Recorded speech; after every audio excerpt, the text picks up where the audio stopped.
Hello, welcome to Little Vintage World. Today I'm going to share with you my favourite books of the year 2019. I can't believe how fast that year has gone, but we are in 2020 now.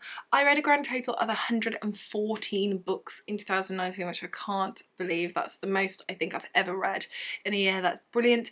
7 of those, well, sort of, I've cheated a little bit, but 7 that I've got for you today, I gave 5 stars to. They're the only ones that I gave 5 stars to, so less than 10%.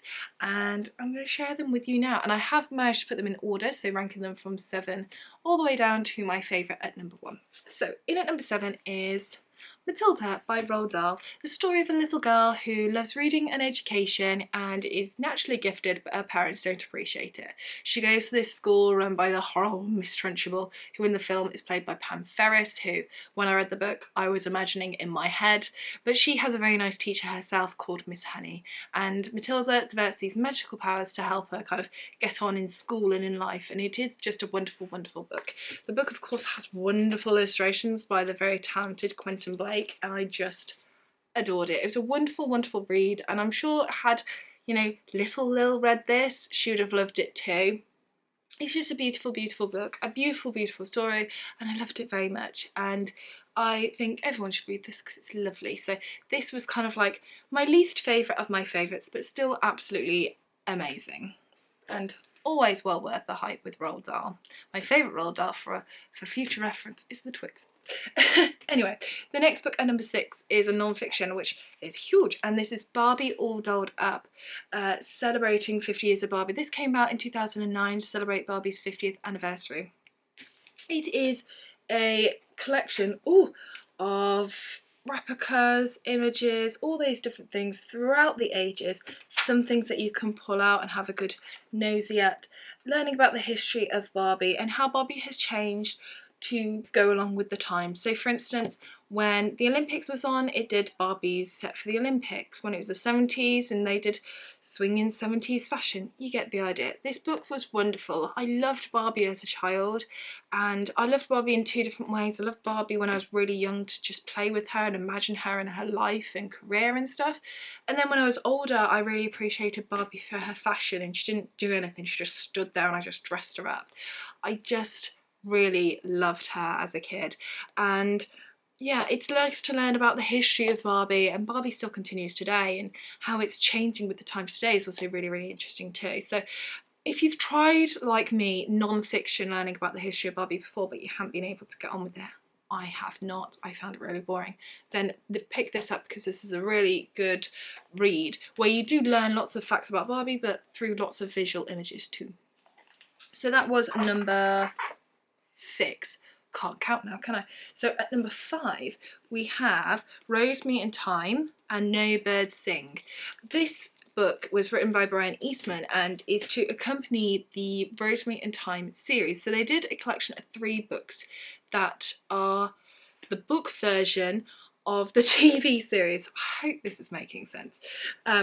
So the TV series came first, and then they did these 3 books, and this one is the best one. So this is series 1, episode 1. It's called No Birds Sing, and at the beginning of the book we have like days in the life of our characters, Rosemary Thyme and Laura Boxler, played by Pam Ferris and Felicity Kendall, and it was just wonderful. I love this book because I love the extra detail that you get. In the TV series you get everything that's in the book, but obviously in a visual way, but in the book you get so much more detail, and I very much wish that they had done that in the TV series, but I know they're obviously restricted to time and stuff, but it was just wonderful. I read this when it was the summer and I had Puppy on my lap, and then we were reading it in the garden, in the conservatory. I was watching him play with his like toys outside, and it was just lovely. And it's one of these books that I remember because I really enjoyed the story, because my brain could just turn off and I just got so absorbed with it. But I also loved it for the sheer fact that I read it in a very, very happy period of my life. So yeah, I think sometimes you can love a book because you love the experience of reading it, if that makes sense.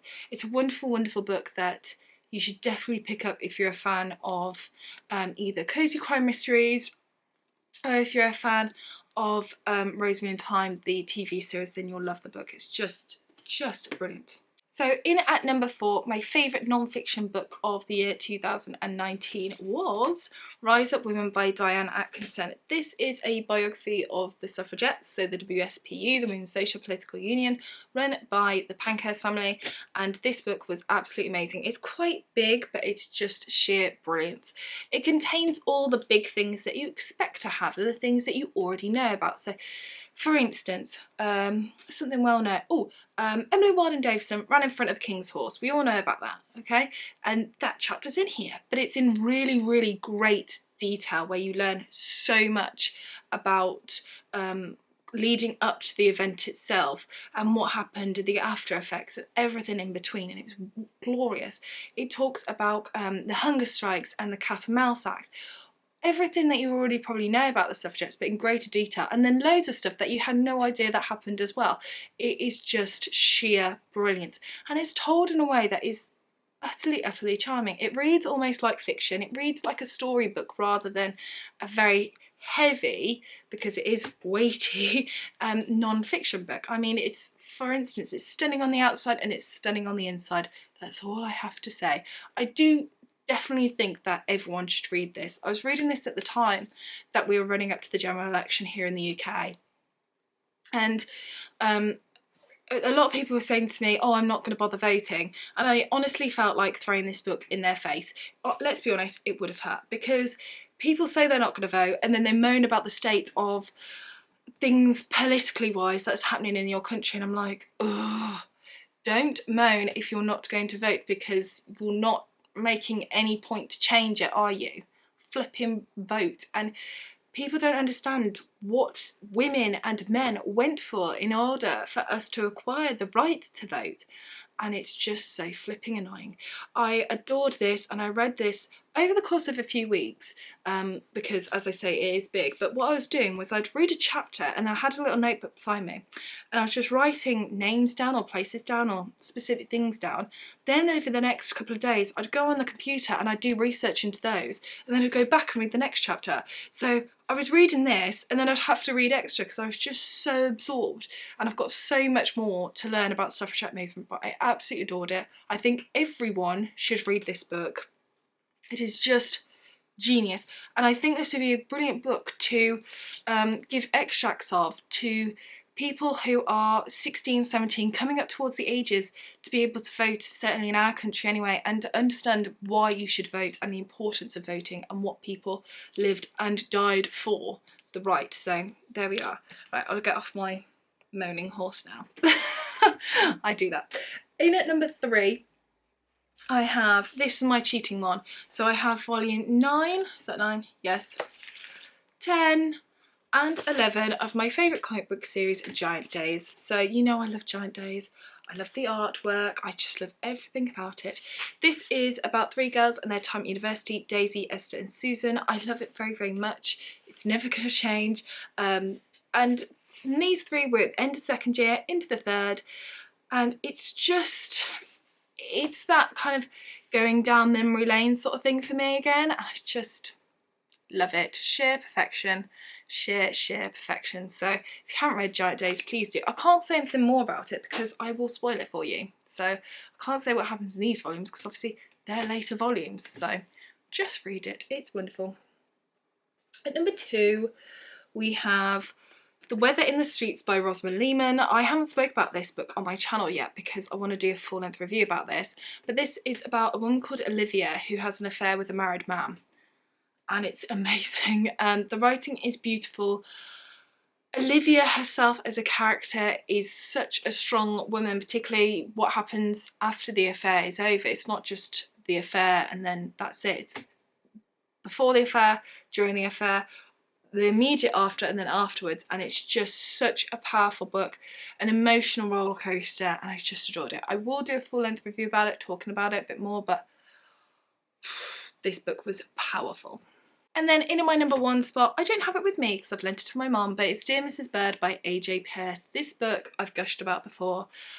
It's incredible. It's about, it's set in wartime London, and it's about a young girl called Emmy who gets a job helping to answer the Agony Aunt letters in their women's magazine.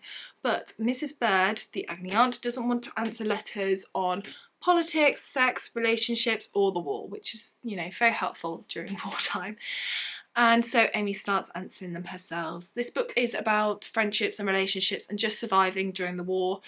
It is beautifully written in a really addictive kind of way that you would expect of just general fiction, but it is just so powerful. It's a little time capsule to my grandparents who, my grandfather was a soldier. He was in the TA before the war, so of course he got brought up first.